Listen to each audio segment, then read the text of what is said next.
Hey, it's me, Tanazir, and welcome to another Magic the Gathering Puzzle Quest video. In today's video, I'm going to be going over a build and a card that really surprised me. It's going to be a deck around consuming Blob. So, let's get into it.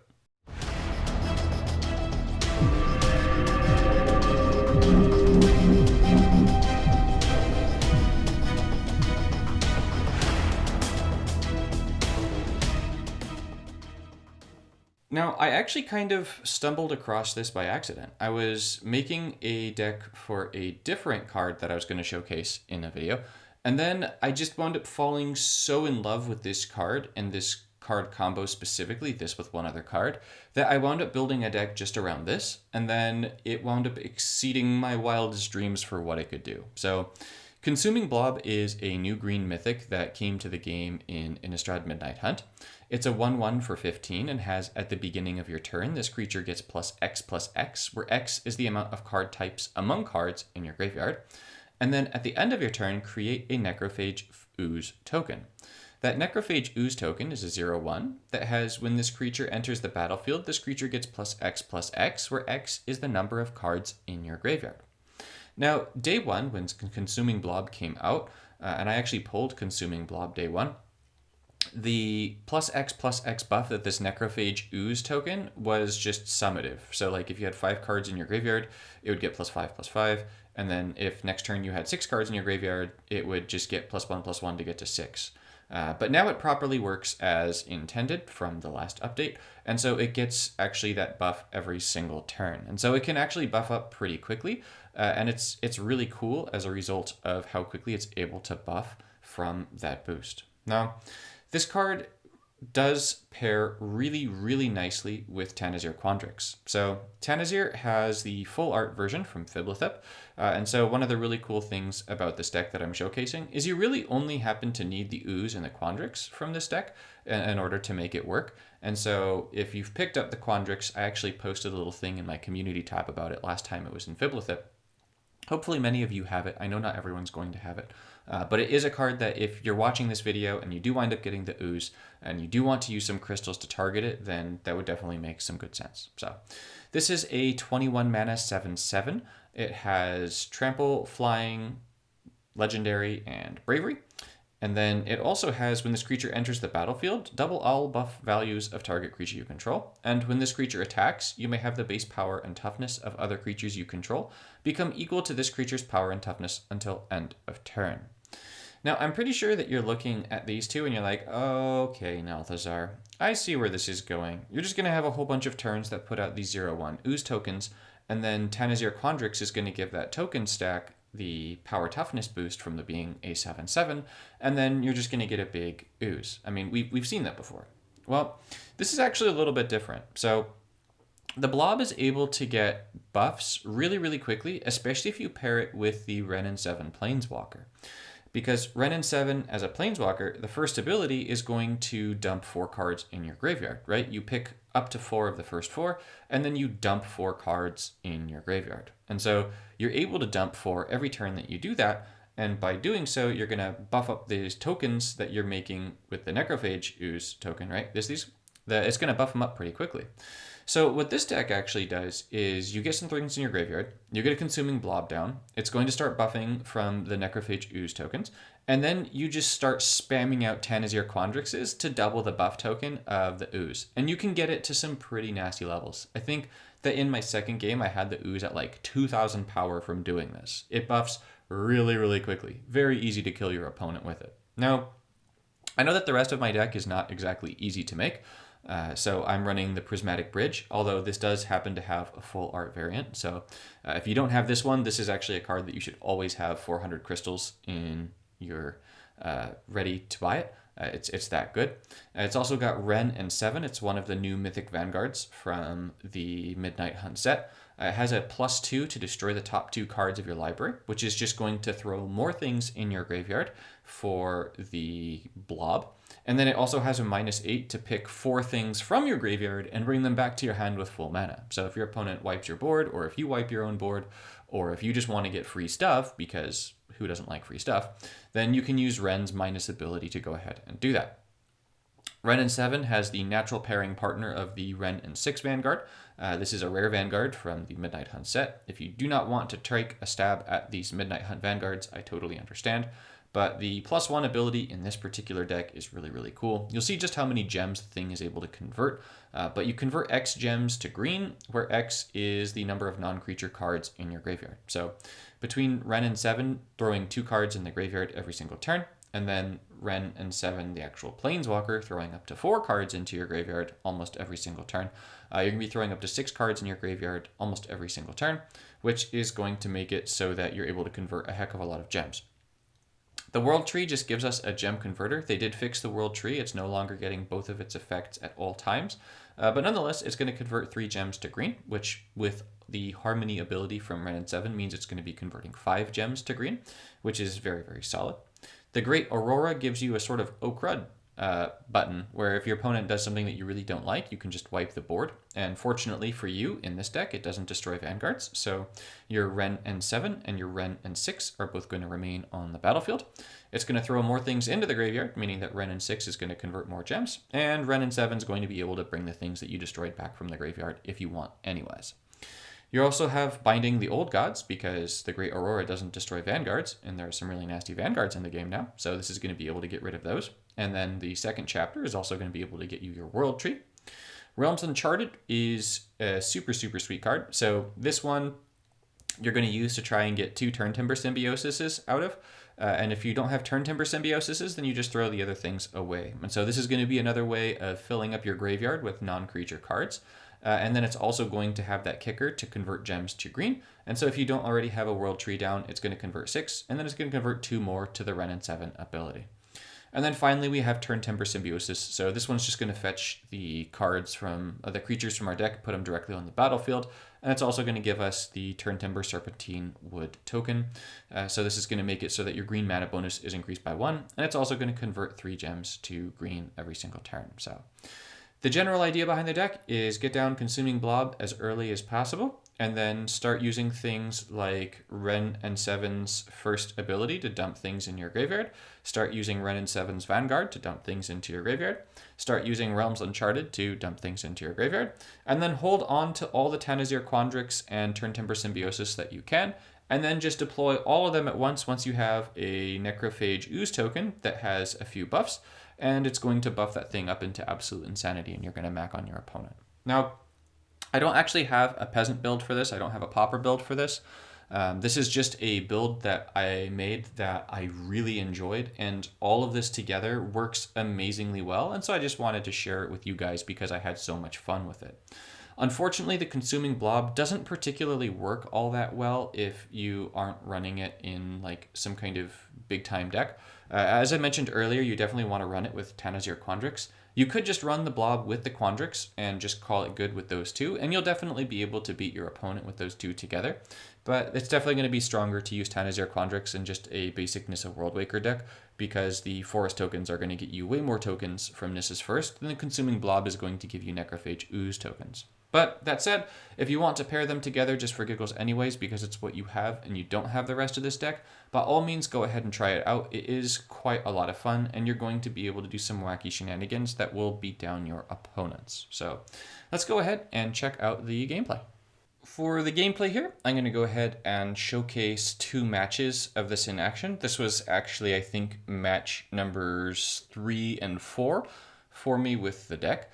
And so here I've got the Turn Timber in my hand, I've got a Wrenn and 7 in my hand, and I have Tanazir in my hand. So the first goal here is going to be to get the Turn Timber down, just because that's able to give gem conversion, and you definitely want to have that steady gem conversion down on the battlefield, especially with Wrenn and 7 with the Harmony ability, since the Harmony ability is going to make it so that you convert 2 extra gems every single turn. So that's definitely a big win. And then after we've got that down, we're going to want to try and get the Wrenn and 7 Vanguard down. That tends to be the best way to go, just so you can throw things into your graveyard. So I'm going to get my first Consuming Blob down, and it's going to put down an Ooze token. You'll see that the Ooze token gets just +1/+1, and that's only because I happen to have just the Turn Timber Symbiosis in my graveyard here, but that's fine. I really don't need that much more in the graveyard here to get this kick started. So I get both Ren and 6 and Ren and 7 down, and you're about to see just how well those two cards are going to pair with each other. So you'll see that here the ooze is a 2/4, but that's okay. As I said, we really don't need all that much to get the ooze going. So I'm going to use the Ren and 7 Vanguard's first ability to dump 2 cards in my graveyard. I'm then going to use one with Nature to take Realms Uncharted and Tanazir Quandrix from my deck. You'll see that I'm letting the other 2 Rens go to the graveyard. That's because those are going to be non-creature cards that are going to go in my graveyard, so it's going to make my Ren and 6 definitely convert more gems to green. I'm going to go ahead and use the plus ability to convert to green. And it actually is totally fine for me to get the layout that I got there, just get a 5 spread and not actually make any other matches. So here I have the option to use the Turn Timber Symbiosis to get a Tanazir Quandrix down. And you'll see that I'm going to hit no. I just wanted to make sure that I definitely had the land farming here before I got a Tanazir down. So it's actually okay to get a Tanazir down in the early going here if you want, just so that it can attack with the Bravery. And then in attacking with the Bravery, it can then ensure that your token stack gets the boost. So here you'll see that I get another ooze token. It's now up to 15 power. And that means that it's going to start boosting like crazy quickly from this point forward. So I'm going to throw away the World Tree. I'm going to throw away the Binding of the Old Gods. I'm going to keep all the things that effectively count as Tanazirs in my hand. So here I want the Realms Uncharted from these 4. I really don't need any of the others, so I'm actually just going to go ahead and take the Realms Uncharted. I'm going to move it up. I'm going to use the Ren and 6 ability, and now here's where you're going to see it's basically converting the whole gem, the whole board to green. It feels a lot like using a Rishkar's Expertise. It's absolutely crazy. So now that I've got that, I've got a whole bunch of mana. At this stage, I really just want loyalty, probably. I want to be able to use Ren's first ability again next turn. So I'm going to go ahead, take 2 Turn Timber Symbiosises. I'm going to kick that Realms Uncharted. You'll see that I have Tanazir here, so I'm going to let it boost my other critters. So my ooze token goes to 36. It temporarily goes into the 60s before ultimately settling at 35 power. But 35 power is definitely enough for me to be able to kill my opponent because I have, I want to say, 5 Tanazirs in my hand because of all the different cards that I've got going. So I'm going to throw away the Blob. I'm going to use my my first ability in just a moment. I want to see if I can pick up another Tanazir from my deck, or another Turn Timber, or another Realms Uncharted, but just something that can potentially get me more of them. So there's a Realms Uncharted, so I'm definitely going to go ahead and take that. I'm going to let everything else go to the graveyard.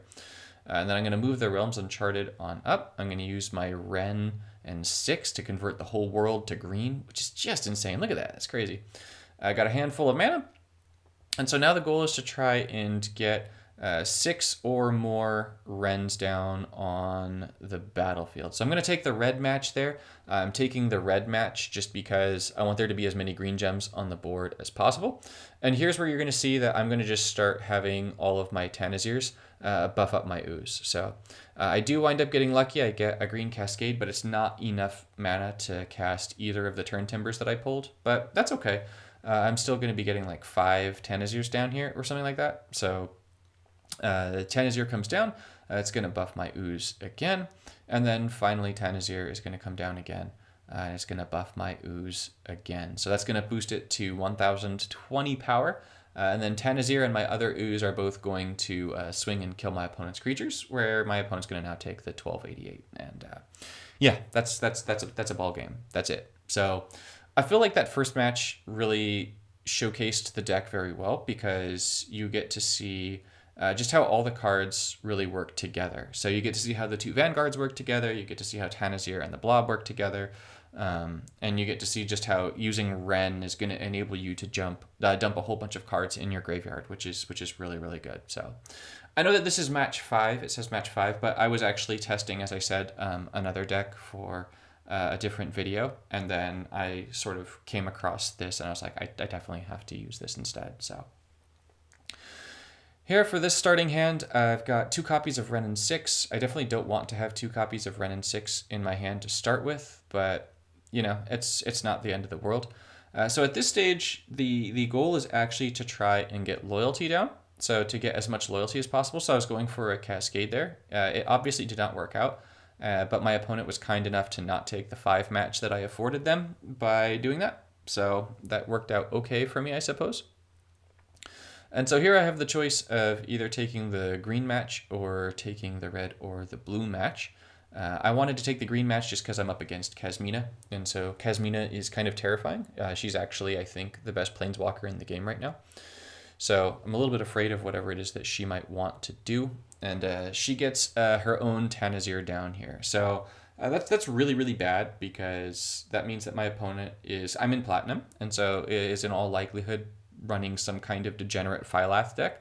And I very much do not want to be running up against Phylath. And I don't have any removal in my hand here either. So I'm going to go ahead. I'm going to get my consuming blob down. I'm going to get my Ren and 6 down. My ooze is just going to get the +1/+1 here, which is fine. I'm going to convert 5 gems to green here because I'm going to convert 3 from the Turn Timber, and then I'm going to convert 2 more for the Harmony ability. I just drew another Ren. I don't need all these Rens, so I'm just going to throw that Ren and Stimpy away.